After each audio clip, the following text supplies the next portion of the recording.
Thank you, Kim and Cami. My name is Larry Gonzalez, and welcome to Big Time Paranormal. I'm really excited that you're here. That means that they have not fired me yet. So, let's get on with some of the news for the past week. Well, one of the stories that came up was a woman in Oregon has some hair that is believed to be from Bigfoot. The way she got it was because her parents back in the 1960s were out with their camper and they hit something they didn't know what it was. Well, the next day when they checked, they found hair and skin samples on it. So the daughter has kept those samples for a long time. They went ahead and sent the hair samples for a DNA test over at the,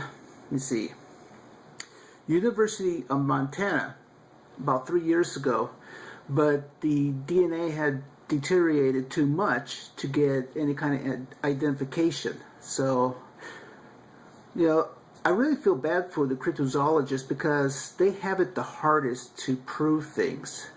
I've said it before, if you had circumstantial evidence in a murder case, you can convict someone. But circumstantial evidence in cryptozoology, as far as the rest of the world is concerned, doesn't mean anything.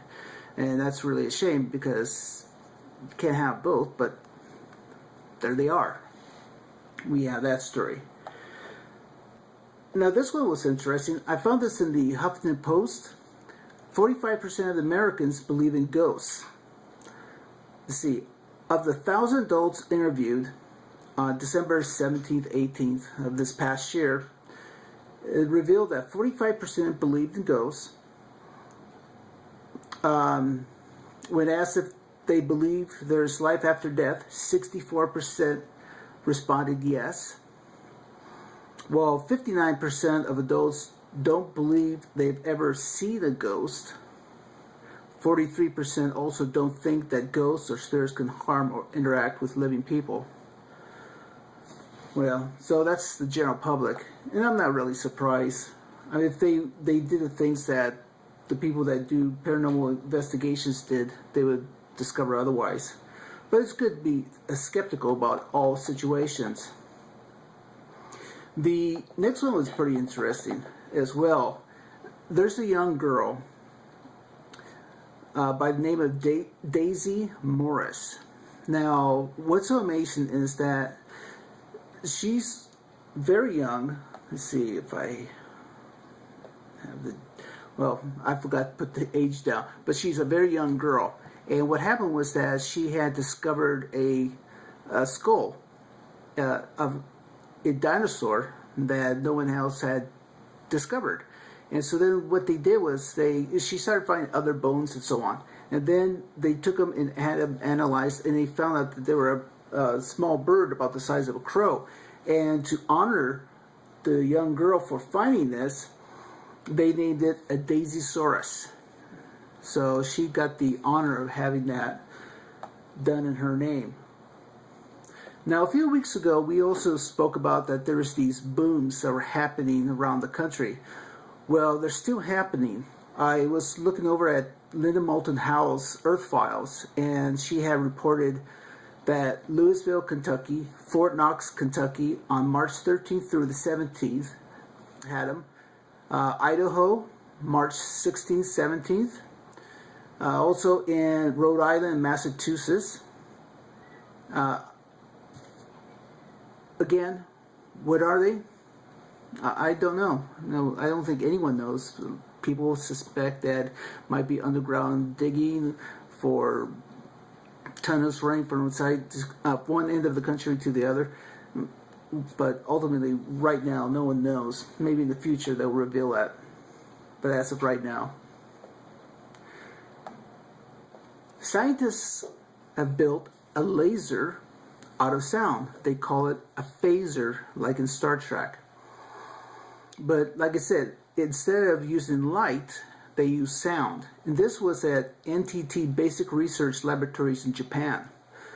So they're coming up with this idea that they can use it for being able to do MRIs and stuff like that to the body it would be much more accurate. And so that's what they've been working on. But it was interesting that they used the word phasers, especially since I'm a big Star Trek fan. So then the next one is Google Glass.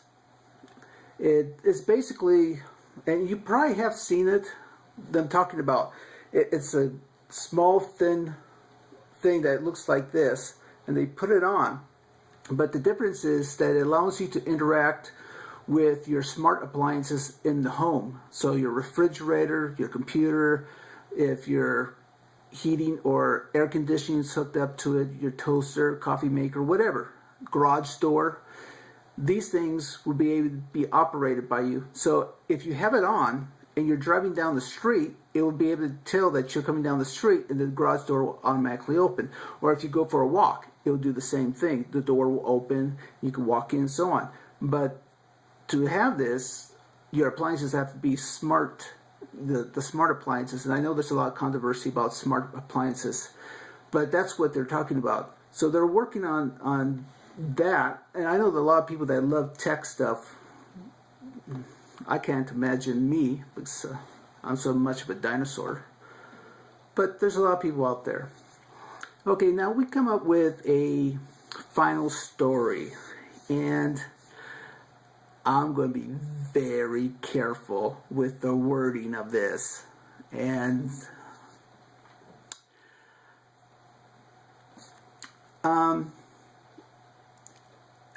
the title is Private Parts Are Disappearing in Africa on Men.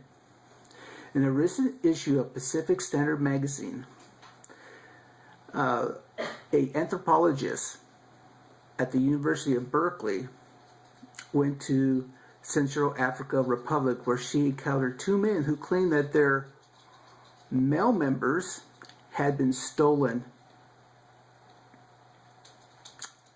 It seems that the day before, a traveler visiting the town had shaken hands with a tea vendor who immediately claimed he felt a shock and sensed that his male member had shrunk.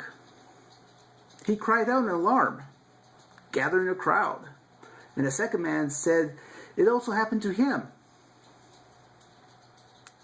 Yeah, you know, there's a lot of places in this world that I would like to visit, you know, like Greece, like, well, maybe not right now in Egypt, but I like to go to Egypt, London. I think I'm going to skip this part of Africa. I think I will. Upcoming conventions. Now, since the last time, I found even more conventions to talk about, but instead of rehashing some of the ones that we've talked about in the last few weeks, we're going to just talk about some of the new ones, but I'm going to also talk about some of the ones that are within the next month, so you'll be aware of it.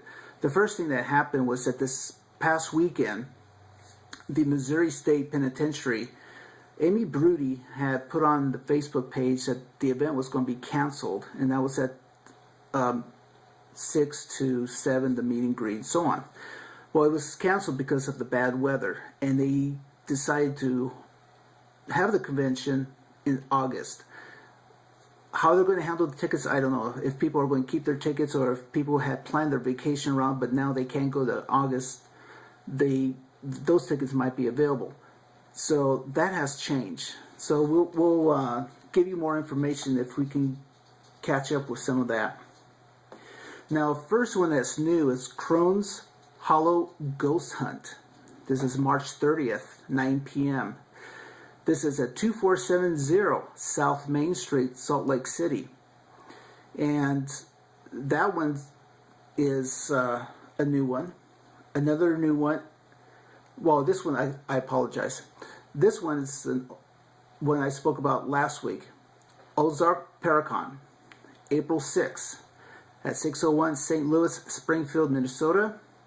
And again, they asked for 2 cans of 2 cans of food or dry goods for the Ozark Food Harvest. And any money that they collect, part of the proceedings will benefit the Shrine Children's Hospital, and that's April 6th. So if you want to go to that, remember that they're also doing it for a worthy cause. The other one that's coming up on April 13th, the Paranormal Awards Entertainers 2013. This is at the Merrimack Valley Railroad Station, Northfield, New Hampshire. Paranormal conventions from 9 a.m. to 5 p.m. Awards presentations from 7 p.m. to 10 p.m. And hopefully they will post the winners, and if they do, I'll make sure to put them on Big Time Paranormal. And if the list is not too big, maybe I'll hit the bigger ones and put them on the show. So we'll see where that goes.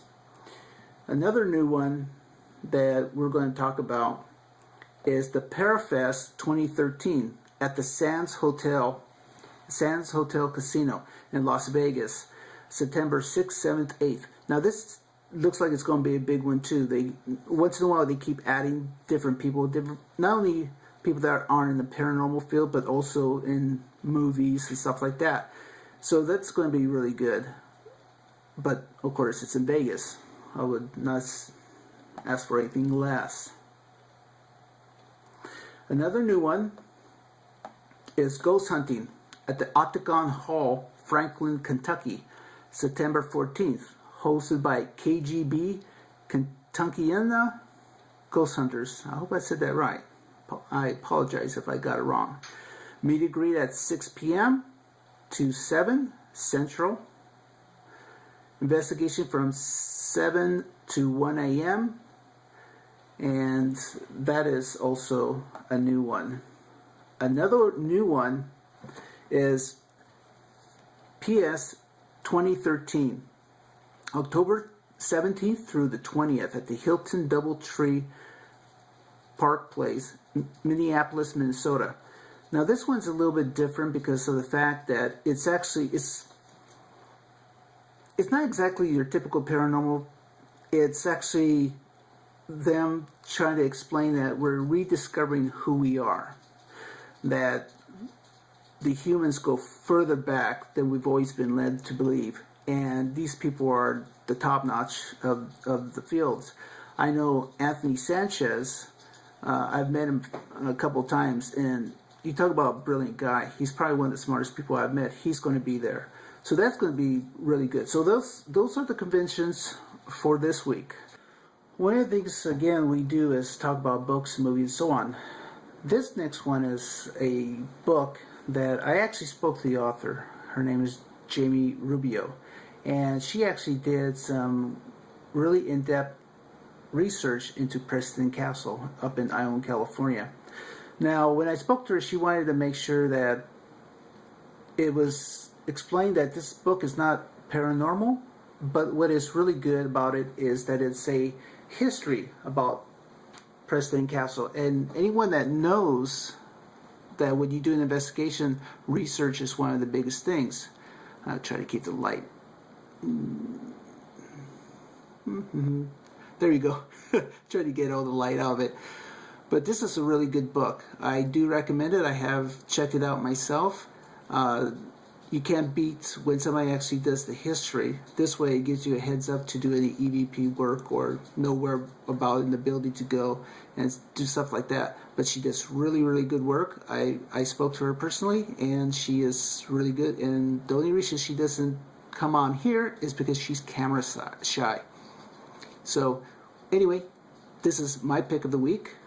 Behind the Walls, a historical expose of the Preston Castle of Industry by Jamie Rubio.